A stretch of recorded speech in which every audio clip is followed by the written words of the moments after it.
Ankasitrahana trany tompoko lasy tompoko vavy ny fanjohinao ny fahita lavitry MBS amin'izao matinaly izao talata fa 7 ny volana Febroary taona 2020 sy 2020 tonga soa indray ary ato amin'ny fotoana ny vaovao asaiko ampanajanganao anaraka ny vaovaotsika hatramin'ny farany vao makasika ny lafiny fagnadiovana sy ny fagnajarena ny tanàna no andesintsika manomboka n'izany amin'izao fotoana izao tafara ny fivoriana izay natao teny anivon'ny commune Antananarivo renivohitra momba ny fanavaozana ny lakan-drano jiaby amin'ny boriboritany fahatelo iny ny marimarina kokoa dia ny Besarety sy ny manodidina izay malaza amin'ny resaka fahadoboan-drano dia nisy avy hatrany ny fidirana tamin'izay fanadiovana ny lakan-drano izay na ny curage natao ny tompon'andraikitra jiaby voakasika n'izany tamin'ity andro niany ity mitatitra ny vaovao Edena Elia. Notoizana androany ny fanadiovana ny lakan-drano ao Besarety boriboritany fahatelo araka ny tapaka nandritra ny fivoriana ny arahany ireo tompon'andraikitra isantsokajiny eo anivon'ny commune Antananarivo renivohitra omaly goavana ity tetikasa ity satria vola mandidina ny 20 miliara ariary no novatsin'ny banky européenne ho amin'ny fampiasam-bola anatanterahana ny asa tsy vita ny diovina ireo lakan-drano ireo fa avaozana tanteraka ihany koa. Miainga any ambohy mahitsy sy mahazo ary mifarana eo amin'ny gara ny Sorano. Ity toerana misy antsika ity zany dia misy an'ireo le canal anankitelo izay avy any amin'ny Vallée de l'Est. Dia eto ampovoany tsika izao le canal eto ampovoany io zany ny tena misy ny fahatondrahan-drano. Misy karazana tetezana ao ambanin'io lalana io. Ary eo ny tena misy olana satria tapaka le rangola. Vato zany ny tao taloha misy rangola tapaka ao amin'le anisan'le traverse ao dia tapaka io ny manetsina le lalan'ny rano ao tsy andehanany rano mandeha any ny rano fa kely dia kely rehefa mandeha mafy moa ny rano aty avelany dia tsy maintsy mahazo ny arabe izy dia io mahatondraka azy isan'andro. Natao ity hetsika ity mba hisoroana ihany koa ny tondra-drano rehefa fahavaratra satria tsikaritra fahadibo-drano hatrany ny toerana iny rehefa milatsaka ny orana ka miteraka fasairanana ho an'ny vahoaka izany. Amin'ny volana May ihany kosa vao tena andalo eo Besarety io tetikasa goavana io. Tsy maintsy nandray andraikitra izay na amin'ny fanaovana ny curage ny asa lehibe ity na dia ngeza dia ngeza izy dia midirana ihany satria tsy maintsy avotana ny olona amin'ny tondra-drano vary mba hiarovana azy koa ny amin'ny fahapotehan'ny trano matetika satria hitantsika fa latsaka lalina dia lalina mihitsy zao ity lalany Besarety ity dia mahazo ny trano manodidina eto koa zany rano miakatra zany dia izay no nandraisanay andraikitra. Ireo ekipan'ny commune Antananarivo renivohitra sy ny boriboritany fahatelo ary ny GRC sampana miany loza voajanahary no iantsoroka ny fanalana ireo fako manetsina ny lakan-drano manomboka ao amin'ny lakan-drano Besarety ary mitohy ao Mavo. Fa nitrangana firehetana indray ny teny amin'ny fokotany Anosy Be andrefana faharoa tamin'ny maraindray teo tsy nisy azo niraisina intsony ny entana jiaby n'ireo mponina izay tratrany izany fahamaizana trano izany eo amin'ny 230 ny isan'ireo ankohonana izay traboina ankehitriny vokatra izay fahamaizana izay raha ny fantatra dia zaza nampirehitra motro andeha andoky sakafo moa no ny andohany izao afo izao ka niteraka ny fahamaizana trano manodidina ny 20 mahery tany. Fanazavana eo amin'ny sariny Mathieu Prince. Tokatrano 230 no tsy manan-kialofana eny amin'ny fokotany Anosy Be andrefana ao amin'ny faritra faharoa no ny firehetana niseho ny maraina ny talata fa 7 ny volana Febroary tokony tamin'ny 7 sy 20 minitra. Trano hazo miisa 20 sy trano biriky 4 miampy trano kisoa 2 no may kilaototony afo. Raha ny fantatra dia niainga avy tamina tokatrano araiky avy any andrefana ny firehetana ary dia nihitatra tao agnatin'ny minitra vitsimonja ka nandevina tsy nisy noraisina ny trano jiaby manodidina azy. Tsaiky roa no nampirehatra motro andeha andokisana sakafo satria ny ray aman-dreny samby tsisy teo fa nandeha nivarotra. Saika efa samy lasa namonjy velon-tegnany avokoa moa ny tompon'ireo trano izay nirehitra ireo. Araka ny nambarany lehibe ny fokontany Anosy Andrefana faharoa dia tonga ara-potoagna teny an-toerana ihany ny mpamonjy voina nagnano ny asany saingy nalaky loatra ny fihitarany motro no ireto trano kakazo efa nitsangana ampolo taonany maro ka nalaky nandray ny firehetana. Raha ny androan'ny hafa zany dia misy trano teto Andrefana teto trano hazo izy io akizy zany raha ny fitantaran'ny olona teto amin'ny manodidina no tao trano tao nandrehatra afo raha ny fitantarandreo anazy zay nahita zany zay nandalo dia taorianan'izay ngamba zany tsy hay zay nisy tao anatiny tao fa tonga dia trano somary nirehitra be izy io marina nefa le trano azo ety zany somary efa ela efa any amin'ny 20 taona 20 taona any zany reo trano azo reo dia zay no trano somary efa maina zany le azo zay natonga ny azy tonga dia nirehatra farak'izay aingana dia zany ny tena nandohan'le izy teo amin'ny tamin'ny 7 sy 7 teo zany izy ny tena somary niakatra be le hafa ary ny pompier moa zany tonga ara-potoana ihany izy tamin'ny natsona anazy satria natsona daholo ny tompona andraikitra rehetrarehetra zany ahafahana mba maîtriser an'le hafa. Vao tsy ela aby izay no nisehoagna fahamaizana tahaka izao teny amin'ny fokontany Anosy iny ihany vao tamin'ny faran'ny taona 20 sy 20 teo iny. Izao miseho indray ny fahamaizana trano maromaro eny an-toerana ihany koa. No ny mbola fisian'ny trano vita amin'ny kakazo maro be no antony mampisy ny loza matetika toy izao sady mifanetiety manko ireo trano kakazo zara raha misy lalana ifamezivezena. Mandray fepetra izay vitany eo am-pelatanany ny tompon'andraikitra eny anivon'ny fokontany ametrahana ireo traboina mandra-pahatongava ny fanampiana avy amin'ny malala-tanana. Ny izay tao amin'ny fokontany sy mimponina eto moa zany dia manao antsoavy misy tsy zay mba malala-tanana mba zay mba voatsy mankataka zay voatsy rampony tanany hoe tena zay mba voatsy rampony tananareo mba ahafahantsika manampy an'ireto trabony eto amin'ny fokontany Anosy Andrefana faharoa teto.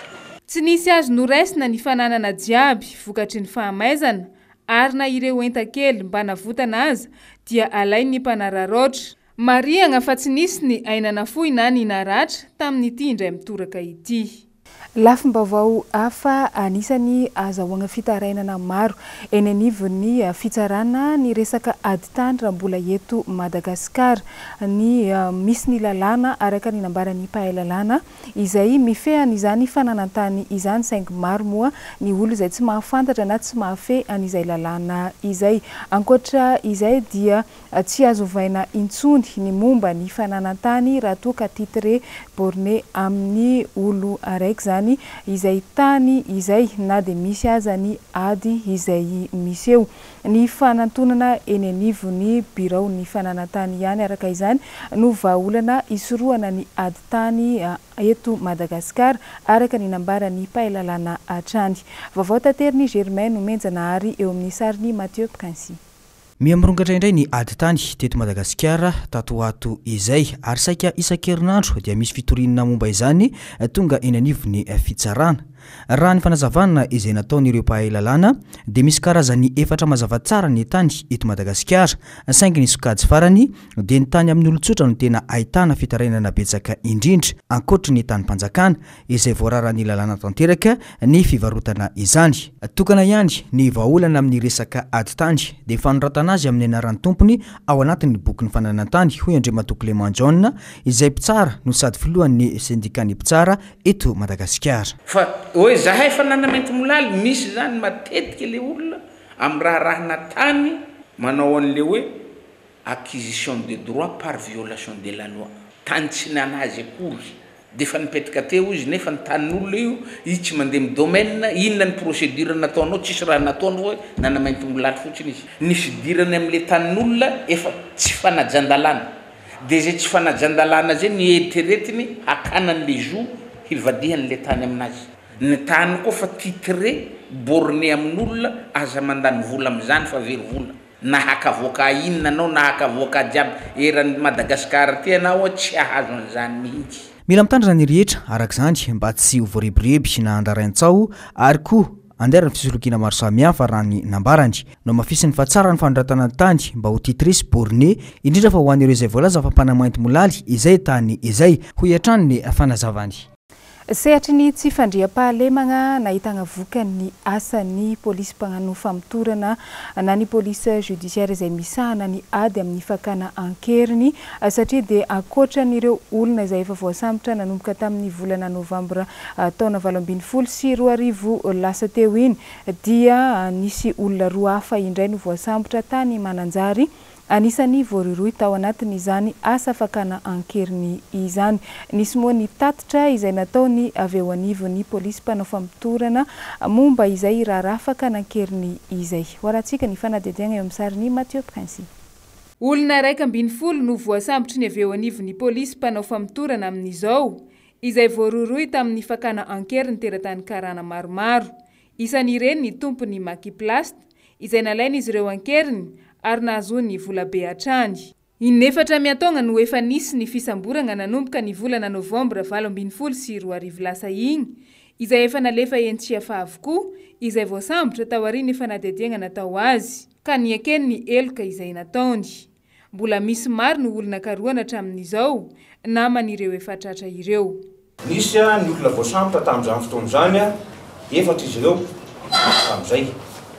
Rehefa nataony famotoana dia niaiky ny eloka vitan'izy ireo ary nanondro namana. Natolotra ny fitsarana teny amin'ny pôle anti-corruption izy ireo dia voatana vonjimaika any Ponja. Nisy ndray olona 3 hafa izay voasambotra tao aorianan'izay. Voamarina ihany koa araka ny famotorana natao taminy fa anisan'ny nandray anjara tamin'ireo fakanankiriny ireo koa izy ireo. Toy ny fanamborana dia mbola nisy koa olona 3 hafa izay voasambotra taty aoriana dia nitovy ihany fa samy nanonona ny namany avokoa izy ireo satria efa niaiky ny eloka vitany izy zany dia niaiky ihany koa fa anisan'ny nandray vola izay rançon moa filazantsika anazy izay takalo zany amin'ny famotsoana n'ilay olona.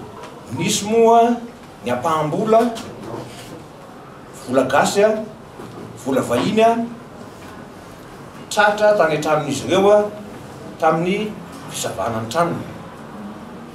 Nisy ihany koa no nilaza fa efa naody ny zavatra hafa izy ireo, efa nividanana fiara, efa nanamboarana trano, efa nividanana kojakoja maro samihafa izay hita ihany koa tany an-tokantranon'izy ireo. Ireo zavatra rehetra ireo moa zany dia ngiazana daholo ary natolotra ny solotena ny arambona satria volan'izy ireo no mividiana an'izany. Tambazotra lehibe matanjaka ny mpanao kidnapping ka izay no tsy mahamora ny fikarohana sy ny fisamborana ireo mpaka ankeriny. Tsy mijanona eto Antananarivo raha teo ireo mpaka ankeriny ireo rehefa mahavita ny asa ratsiny ka mahazo ny vola takiny fa miparitaka any amin'ny faritra jiaby any, mividy trano sy fiara na manangana mihitsy aza. Roa lahy no voatratra indray tany Mananjary omaly niaraka tamin'ny fiara vao novidiny tamin'ny alalan'ny vola azony tamin'ny fakana ankeriny. Fantatra araka ny fanadihadiana nataon'ny polisy mpanao famotorana hatrany fa manofa trano villa manokana misitaka kely ny renivohitra Antananarivo mihitsy ireo mpisehatra ao anatin'ny tambazotra mpaka ankeriny ireo. Ny iray eny Ivato, ny iray eny Alakamisy ny Fenorivo no efa sarina tamin'izany. Natao manokana izy ireo mba ho fitanana izay olona alainy ankeriny mandra-piandry ny vola takalony takin'izy ireo amin'ny fianakaviany. Fa isan'ny sakana tsy ahafahan'ny mpitandro ny filaminana magnano ny asany ara-dalàna ny tsy fisian'ny olo izay manampy azy ireo amin'ny fanomezana vaovao mari-potitra. Nisy tao anatiny ny famorina mpanao gazety izay nataony avy eo anivon'ny BC Androany teny Anosy iny dia nametraka izy ireo ny tanjona ny anatanterana ny tarigetran'izy ireo dia ny polisy pirenena manakaiky ny vahoaka. Fanadihadiana tanteriny Germaine Omenjanary amin'ny sariny Mathieu Prince hatrany. Manao antsoavo ho an'ny vahoaka malagasy rehetra ny avy ao anivon'ny polisy pirenena mba hifanometanana amin'ny fanomezam-baovao azy ireo manoloana ny resaka tsy fandriam-pahalemana izay nahazovana tatoato teto Madagasikara. Ny fanomezam-baovao mari-potitra no tena ilaina amin'izany raha ny fanazavana izay nataon'izy ireo tamin'ny mpanao gazety teny amin'ny BC na ny brigade criminelle anosy io maraina io. No mafisin'izy ireo nandritra ny valandresaka ho an'ny mpanao gazety izay nataon'izy ireo io maraina io fa ny tsy fahazahoana vaovao ara-potoana sy marim-pototra matetika no mahatonga ny fahatarana amin'ny fanatanterana ny asan'izy ireo. Mitodika amin'ny atsika eo amin'ny fiarahamonina ny tenako. Aoka isika izay mahatsikaritra zavatra hafahafa na manana loharanom-baovao mahakasika ny tony-fakana-keriny na asa ratsy hafa dia tsy salasala anatona anay mpitandron'ny filaminana izaran'izany aty mba handraisanay fepetra avy hatrano ny mifanaraka amin'izany loharanom-baovao izany. Ny ko amin'izany dia mametoky aminareo izahay fa hotazominay ho tsy ambaratery ny anaran'ireo olona izay mpagnome loharanom-baovao sy ny loharanom-baovao izay meny ary mametoky koa izay fa hoetsehanay avy hatrano ny mpiara-miasa aminay mba hanokatra manady adina aoriany vaovao izay omenareo anay izany. Tanjona ho azy ireo ny anatanteraka ilay targetra izay efa napetraka dia ny polisy-pirenena manakaiky ny vahoaka.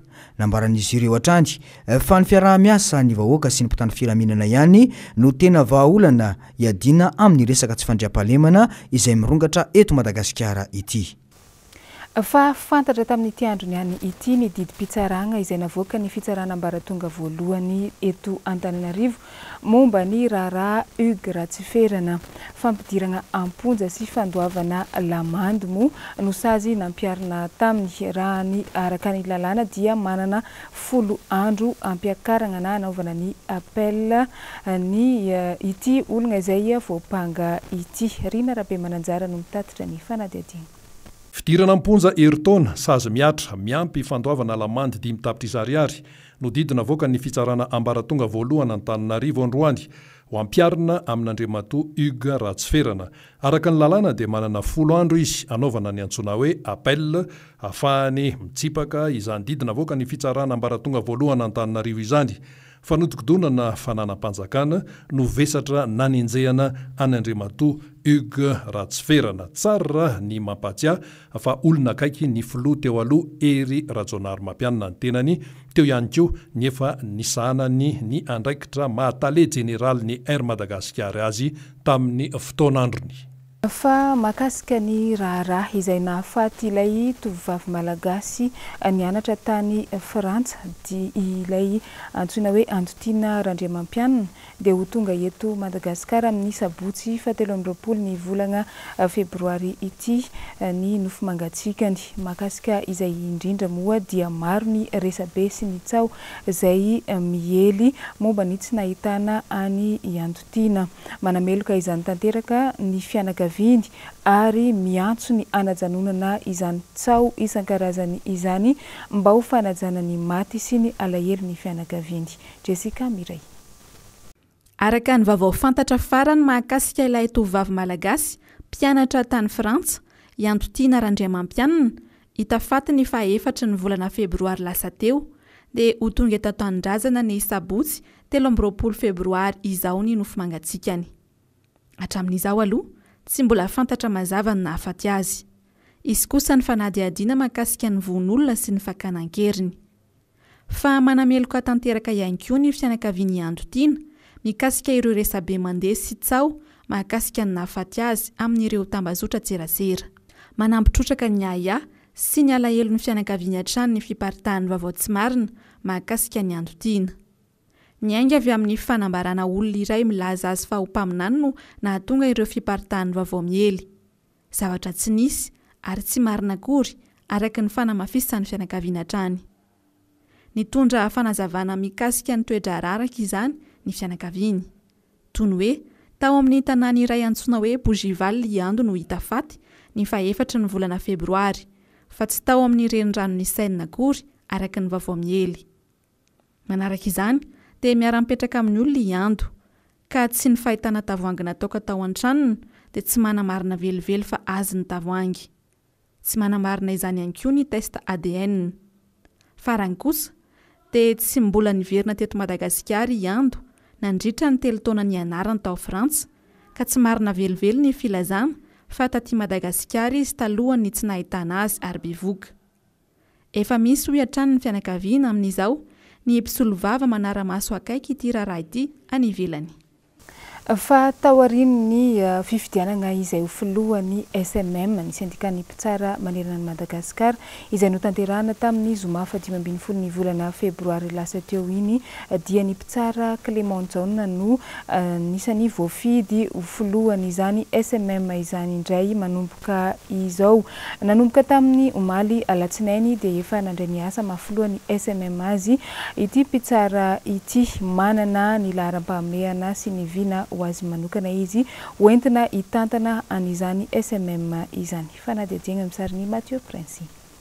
Mandringa ny fampiarana ny lalàna eto Madagasikara hatramin'ny taona maro any ka tsy manana ny tena fahefany intsony ny fitondrana mahefa. Adidin'ny primature no magnano izay fomba jiaby ampiarana ny lalàna, tsy manao ny asa ny solotena ny fanjakana eny anivon'ny distrika sy ny prefecture, matombola miseho ny tsy fanarahan-dalàna sy ny tsy fandriam-pahalemana eny fotony, any ka miafara amin'ny fitsaram-bahoaka matetika ny zava-miseho. Le police administrative zany karazana prévention fiarovana.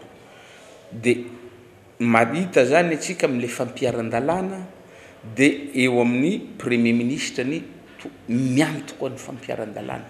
Araka ny andininy fahadimy ambinipolo ny lalam-panorenany. Le premier ministre assure l'exécution des lois. Il assure, il veille à l'exécution des décisions de justice. Zay police administrative zay zany ny ho hita fa mandringa eo amin'ny fiarovana meloha ny fandriam-pahalemana. Lasany tonga de mpitandro ny filaminana ny tena hitan'olona. Lasa ty amin'ny police judiciaire mihetsika mafy be. Ny police administrative du côté ny administration zany. De ny soloteny mpanjakana ny préfet sy ny lehiben'ny distrika no tokony manao an'izay au niveau ny faritra misy azy tsirairay. Zay tsy de hita loatra zay. Vao misy tsy fandriam-pahalemana efa misy loza miseho zany tonga de police judiciaire ny mihetsika. Lefa police judiciaire zay répression zany zay. Fa ny fiarovana meloha zany tsy miova ny laharam-pahameana apetraky ny sindikany mpitsara eto Madagasikara na ny SMM. Hoy ny filohan'ny SMM vaovao ny mpitsara Clément Jaune androany. Eo aloha ny famerenana ny asin'ny fitsarana izay efa very tanteraka tato agnatin'ny 10 taona teo eo izay. Fa eo ihany koa ny fametrahana ny tany tandalàna izay efa nikrizan'ny SMM Rangoela.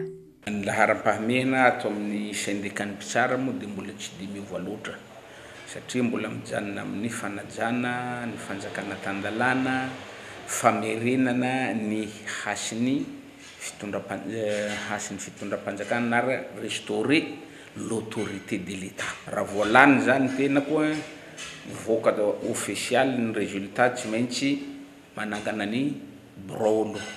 Satria ny bureau moa ato amin'ny araka ny statut andin'ny fahatelo ambin'ny folo ny statutinay dia tendrena ny bureau vice-président maromaro de secrétaire général, trésorier sy ny sy mpanolotsaina. De après zay zany vao miantso ny fivorimben'ny mpitsara rehetra eto Madagasikara handanina sy ankatoavana n'izay mpikambana vaovao amin'ny bureau zay sy ny fandaharana asan'ny bureau vaovao. Tsy hivigna fa ny mpitsara Clément Jaune no voafidy filohan'ny sindikany mpitsara manerana ny Madagasikara araka ny vokatra ofisialy ny fifidianana izay natao tamin'ny zoma 15 ny volana Febroary lasa teo. Ofisialy ny tetiandro ho amin'ny fanatanterahana ny fanadinam-panjakana amin'ity taom-pianarana 20 sy 2020 sy 2020 ity. Toy izao manaraka izao ary izay tetiandro ny fanadinam-panjakana izay ny fanadina CEPE dia ho tanterahana ny 17 ny volana Aogositra 2020 sy 2020. Ny fifananana idirana ny taona voalohany ao amin'ny LTP kosa dia ny faharoa sy ny fahatelo ny volana Septambra 2020 sy 2020. Ny CFA izay fanadinana mpanjakana ihany koa dia ataony fahasivy ka hatramin'ny 20 Septambra. Ny BEPC kosa dia ny fahasivy ka hatramin'ny faharoa ambin'ny folo ny volana septambra n'ity taona ity hatrany. Ny CAP indray dia ny fahatelo amby roapolo ka hatramin'ny fahaenina amby roapolo ny volana septambra. Ary ny fanadinana baccalauréat kosa dia manomboka amin'ny fahatelopolo ny volana septambra 2024. Ny CAEP manomboka ny fa7 ny volana oktobra ka hatramin'ny sy ny fahatelopolo ny volana oktobra 2024. Ny fifaninanana hiditra taona voalohany ao amin'ny CFP dia ho tanterahana ny fahaenina sy ny fahafito ny volana novambra 2024. Ary ny fanadinana CAP-EP kosa dia hatao ny fahaenina amby roapolo sy ny fahafito amby roapolo ny volana novambra 2024. Fa lafim-baovao hafa ny resaka toetrandro kosa indray mbola mitoetra ao amin'ny lakandran'ny Mozambika hatramin'izao ilay andian-drahona izay mitondra orana sy tafiotra 570 kilometatra isan'ora. Nisy moa ny fampahafantarana sy ny filazana loza miloko maitso ho an'ny faritra sasatsasany teto Madagasikara. Tahaka izany ihany koa ny fanentanana n'ireo mpanjono sy ny mpampiasa ny ranomasina mba tsy iandreka araka ny fanazavana andesin'ny avy eo anivon'ny sampana mpamatatra ny toetrandro. Nory fitiavana Manu Randriamalala. Ao amin'ny lakan-drano Mozambika Atrandy no misy ilay andehan-drahona matevina mitondra orana mikiza eto Madagasikara amin'izao, indrindra ao amin'ny faritra Andrefanosy. Misy araka izany ny filazana loko maitso ho an'ny distrika sasany voakasika izany, toy ny distrika Mbs Talata, Tsiombe, Betioky. Manoloana izany ary manentana ny mpiandrika rehetra, indrindra ao amin'ny faritra atsimo atsinanan'ny nosy iny, ny meteo mba hitandrina ho fisorohana ny loza mety hitranga. Amin'izao fotoan'izao zany mbola mitoetra ao amin'ny lakan-drano Mozambika ihany zany ilay andehan-drahona matevina mitondra orana betsaka amin'iny Andrefanosy iray manontolo iny. Izy io zany araka ny nambara teo dia mitondra orana sy rivotra mahatratra 570 kilometatra isan'ora ary tafiotra mety ohatra ny 80 kilometatra isan'ora indraindray amin'ireo faritra ireo. Noho izay anton'izay zany dia nomena ny filazana miloko maitso na filazana loza fanairana ho an'ireo faritra ireo dia ireto distrika ireto zany averina indray distrika Mbs Talata, Maintirano, Antsalova, Berotsiribiana, Morondava, Mahabo, Manja, Morombe, Tuliara voalohany sy faharoa, Betioky Atsimo, Ampani, Bekily, Belo, Ambovombe ary Tsiombe.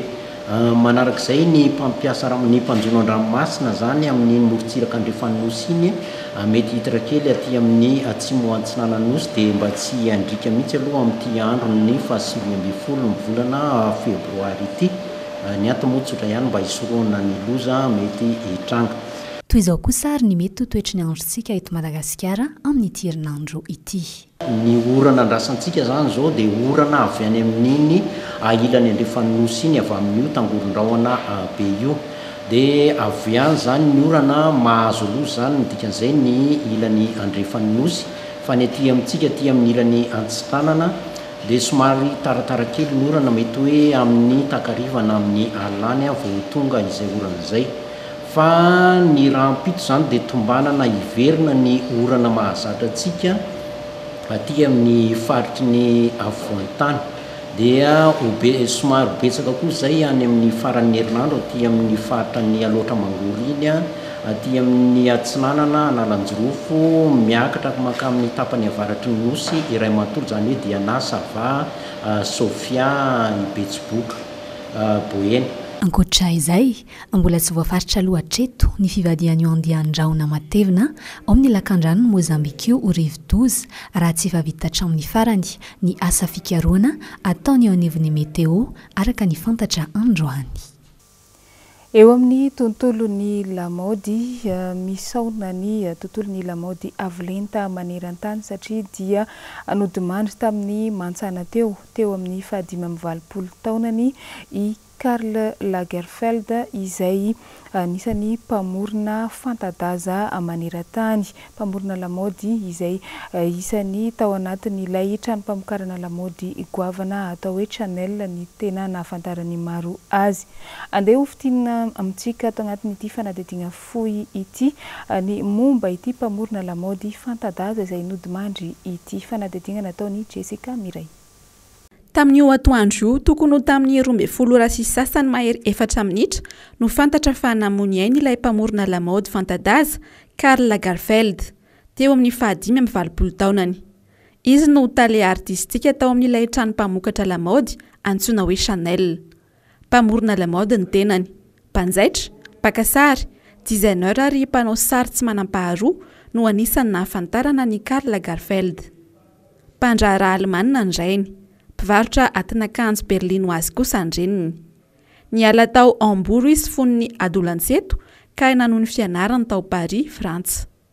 Ny taona 13 sy 700 rehefa teo apoditry ny fahity ny trano mpamokatra Chanel dia izy no voatendro tale artistika amin'ity trano mpamokatra lamaody ity. Nampiana-teny izy teo amin'ny zaitra. Tamin'ny taona 450 sy 700 no nanomboka fantatra ka nahazo prix tamin'ny fanjairana manteau iray izay nambabo ny mpity lamaody tamin'izany. Ny fitafiana ho an'ny vehivavy no tena nampisongadina azy. 200 taona ny akanjo voazaitrany. Ny marika Chloé sy ny marika Fendi no tena marika anisan'ny nifaninana tamin'ny Chanel. I Vanessa Paradis kosa no olo-malaza anisan'ny nankafy ny asa vitany. Dia izay ihany koa tompoko lasy tompoko vavy no masaka azona roso tato agnatin'ny fampalalam-baovaon'ny MBS tamin'ity matinaly ity. Isaorananao nanaraka izany hatramin'ny farany, mametraka ny veloma mandrapitafa ao amintsika jiaby indray ny tenako ho amin'ny amaray matinaly koa. Veloma tompoko.